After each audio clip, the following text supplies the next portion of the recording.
જય શ્રી કૃષ્ણ વિદ્યાર્થી મિત્રો, આજે આપણે સ્વાધ્યાય 5.2 માં આગળ વધીએ. આપણે દાખલા નંબર 1 સુધી આપણે ગયા વિડીયોમાં શીખ્યા હતા. આજે આપણે દાખલા નંબર 2 જોઈએ કે ઘડિયાળનો કાંટો ક્યાં ઊભો હશે.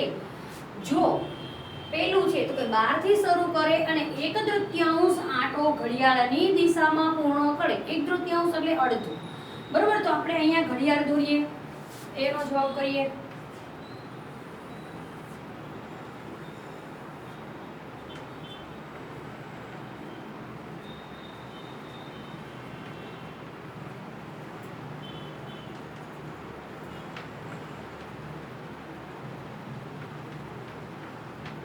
હવે શું કીધું કે 2 થી શરૂ કરે, એટલે આપણે અહીંયા ઘડિયાળનો કાંટો છે અહીંયા 2 થી શરૂ કરે છે અને 2 થી નહીં, આપણે પેલું જોવાનું છે કે ઘડિયાળનો કાંટો 12 થી શરૂ કરે છે, આપણે અહીંથી શરૂ કરે છે અને 1/3 આંટો એટલે કે અહીંથી શરૂ કરે છે અને 1/3 એટલે કે અડધું, એટલે કે અહીંયા સુધી. આપણને ખબર જ છે કે આ અડધું કહેવાય, બરોબર.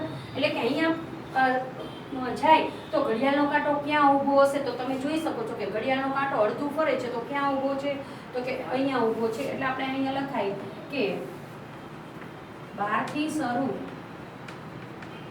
કરે અને 1/3 આંટો ઘડિયાળની દિશામાં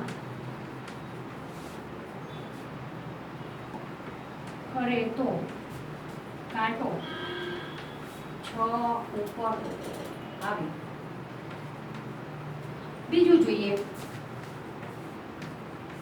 બીજામાં શું કીધું કે 2 થી શરૂ કરે અને ઘડિયાળની દિશામાં 1/3 આંટો. તો આપણે અહીંયા જ જોઈએ ઘડિયાળમાં જ કે 2 થી શરૂ કરે તો આપણે અહીંયાથી આ 2 શરૂ કરવાનો છે અને અડધો આંટો ફરવાનો છે. તો હમણાં આપણે જોયું અડધું એટલે કેવી રીતે થાય, તો કે અહીંયા આપણે જે સીધું જ થતું હોય ને એને અડધું કહેવાય. તો કે અહીંયા આવ્યું હમણાં, નહીંતર કાટખૂણાની દ્રષ્ટિએ તમે જુઓ તો મેં તમને કીધું 2 થી કરો તો વચ્ચે 2 અંક છૂટે, એટલે કે અહીંયા આવશે 5 ઉપર, વળી પાછા 2 અંક છૂટ્યા અને ક્યાં આવ્યું 8 ઉપર આવ્યું. તો અહીંયા કરાય કે 2 થી શરૂ કરે અને 1/3 આંટો ઘડિયાળની દિશામાં ફરે તો કાંટો 8 પર આવે.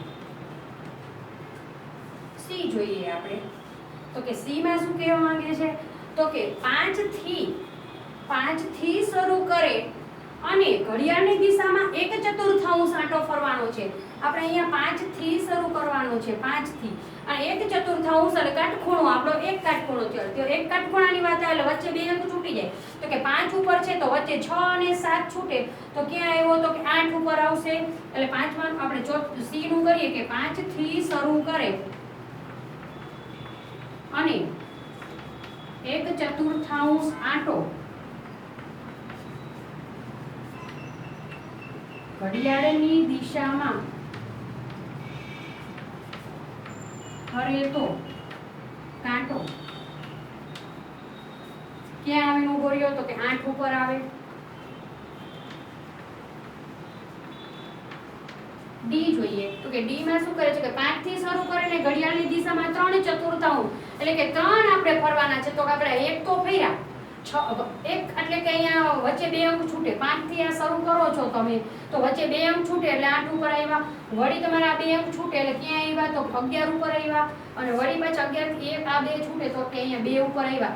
એટલે કે અહીંયા તમે જુઓ કે 5 થી શરૂ કરતો કે 1 આ 2 અને 3 આપણે કાટખૂણા ફરીએ છીએ ત્યારે આપણે ઘડિયાળનો કાંટો ક્યાં આવે છે, તો કે 2 ઉપર આવે છે.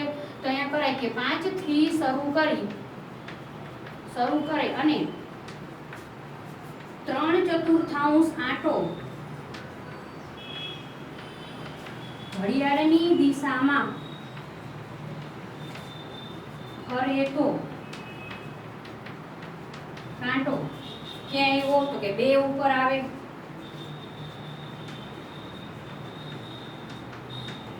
આ રીતે આપણે તમારે કાટખૂણાની વાત આવે એટલે તમારે જ્યાં પેલા આપ્યો અહીંયા ટાર્ગેટ કરવાનો, પછી 2 અંક છોડી અને જ્યાં આવે એ આપણો કાટખૂણો 1 થઈ જાય એ રીતે તમારે ગણતરી કરવાની આવે. ચલો આપણે દાખલા નંબર 3 જોઈએ કે તમે કઈ દિશામાં ઊભા છો અને કઈ દિશામાં આપણે પહોંચવાનું છે. તો એમાં પહેલું આપણને આપેલું છે કે પૂર્વમાંથી ઘડિયાળની દિશામાં 1/3 આંટો આપણે જવાનું છે. તો સૌથી પહેલા આપણે અહીંયા દિશાઓ દર્શાવી દઈએ જેથી કરીને આપણને ખ્યાલ આવે.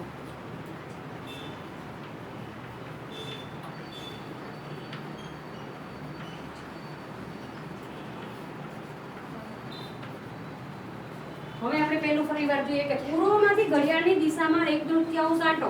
આપણે અહીંયા પૂર્વ છે કે પૂર્વમાંથી ઘડિયાળની દિશામાં આપણે ઘડિયાળ જેમ ફરતી હોય એ રીતે ફરવાનું છે. એટલે કે આ રીતે આપણે અહીંયા જઈએ કે પૂર્વમાંથી 1/3 એટલે કે અડધો આંટો. ચક્કરનો તમને એ દેખાય છે કે આપણે અડધો આંટો ફર્યા તો આપણને ક્યાં પહોંચ્યા તો કે પશ્ચિમમાં પહોંચ્યા. એટલે એ આપણે પૂછેલું છે કે તમે કઈ દિશામાં ઊભા છો અને કઈ દિશામાં પહોંચશો. તો આપણે અહીંયા પૂર્વમાં ઊભા છીએ અને અડધો આંટો ફરીએ તો આપણે ક્યાં પહોંચ્યા તો કે આપણે પશ્ચિમમાં પહોંચ્યા.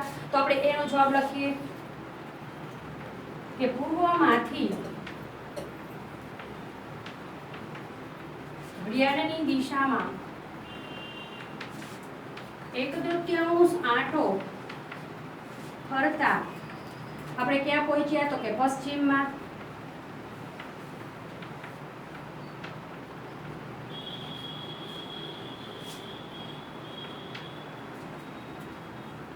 હવે તો કે બીજું પૂર્વમાંથી ઘડિયાળની દિશામાં 1.1/3 આંટો. પૂર્વમાંથી વળી પાછું પૂર્વમાંથી જ જવાનું છે પણ કેટલું જવાનું છે તો કે એક આંટો એટલે કે એક પૂર્ણ આંટો થયો અને પાછો આપણે એક અડધો આંટો થવાનું છે. એટલે ક્યાં આવ્યા તો કે વળી પાછા પશ્ચિમમાં આવ્યા. તો બી નું લખીએ કે પૂર્વમાંથી ઘડિયાળની દિશામાં 1.1/3 આંટો ફરતા આપણે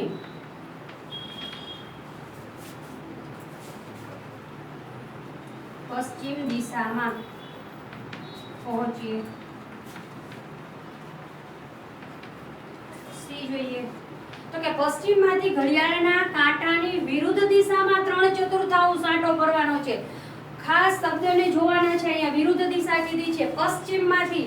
તો આપણે અહીંયા પશ્ચિમને જોવાનું છે અને પશ્ચિમથી શું કીધું છે ઘડિયાળના કાંટાની વિરુદ્ધ દિશા અને 3/4 એટલે કે પશ્ચિમ આવ્યું આપણું. અહીંથી પશ્ચિમથી આપણે વિરુદ્ધ દિશામાં એટલે આપણે વિરુદ્ધ દિશામાં ઘડિયાળ જેમ ફરતી હોય એ રીતે આપણે ફરવાનું નથી અને 3/4 આંટો જવાનું છે. તો કે અહીંયા પહોંચો તો આપણો 1 થાય, અહીંથી આ 2 થાય અને અહીંયાથી આપણું આ 3 થાય. તો કે પશ્ચિમથી આપણે વિરુદ્ધ દિશામાં 3/4 જઈએ તો આપણે ક્યાં પહોંચ્યા તો કે ઉત્તરમાં આપણે પહોંચીએ છીએ. આપણે જવાબ લખીએ કે પશ્ચિમમાંથી ઘડિયાળની વિરુદ્ધ દિશામાં 3/4 આંટો ફરતા આપણે ઉત્તરમાં પહોંચીએ. છેલ્લું ડી જોઈએ. શું કીધું છે કે દક્ષિણમાંથી એક પૂર્ણ આંટો. છેલ્લા પ્રશ્ન માટે છે કે ઘડિયાળની દિશા કે વિરુદ્ધ દિશા જણાવવું જરૂરી નથી. કારણ કે કેમ તો કે દક્ષિણમાંથી એક પૂર્ણ આંટો આપણે ફરવાનું છે.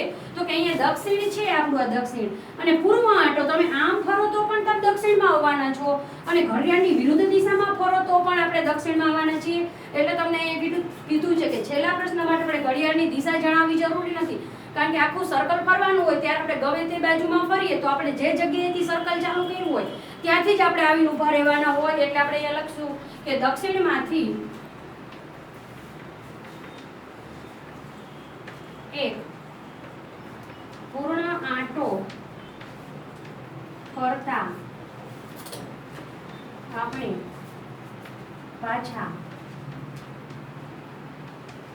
દક્ષિણ દિશાએ આવીએ.